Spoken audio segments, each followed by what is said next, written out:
Hey, what's up, guys? Welcome back to the Mic Check Podcast. I am T Word. They call me the People's Champ. Thanks for watching. Today, we're going to talk about boxer, welterweight, Speedy Rashidi Ellis. We're just going to discuss, can he get the momentum necessary to get back in the championship picture at 147 pounds? So, Rashidi Ellis has been boxing since 2013.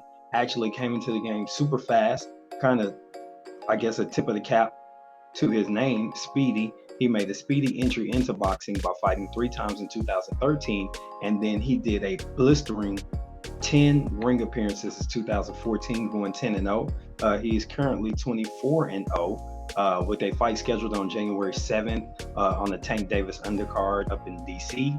And it looks like he's got a pretty good matchup on his hands. He'll be fighting Raymond Villa, who is 23-0. I'm sorry, 24-0 with 23 knockouts.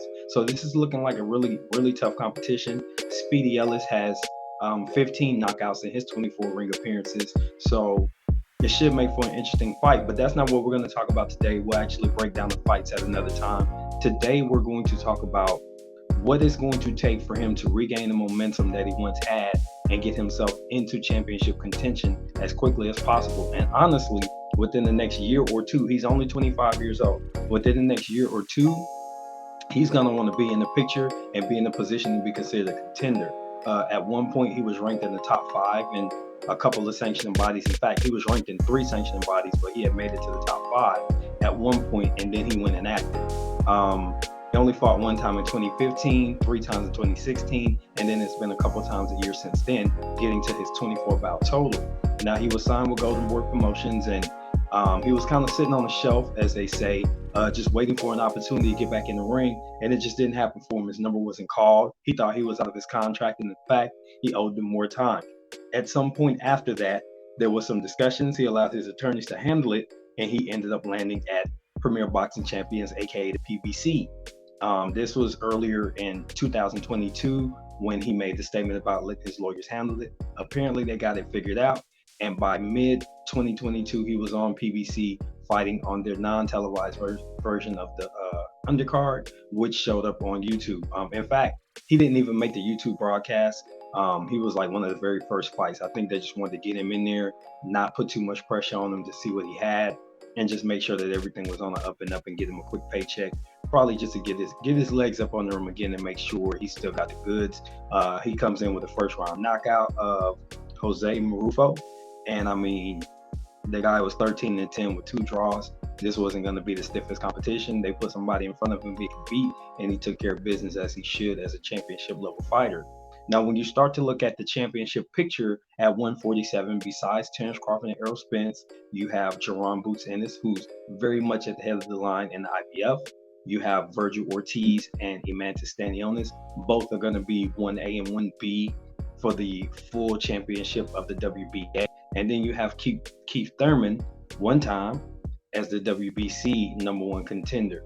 Errol Spence holds all 3 belts, so they're going to be looking to try and take one of those belts from him and kind of muck up the picture. If he's not going to be undisputed or unified champ at 147, he's likely going to be out of the division by the end of 2023 and beginning of 2024. So that leaves guys like Alexis Rocha, who's already taken the loss to Rashidi Ellis. That will be a great matchup if it's in the title fight or for a vacant belt, perhaps. You've got Conor Benn, who's looking to clear his name after some performance enhancement allegations and the back test. It's not even allegations. He tested dirty. So there's still been some stuff up in the air. He's trying to get his name clear and get his career back going.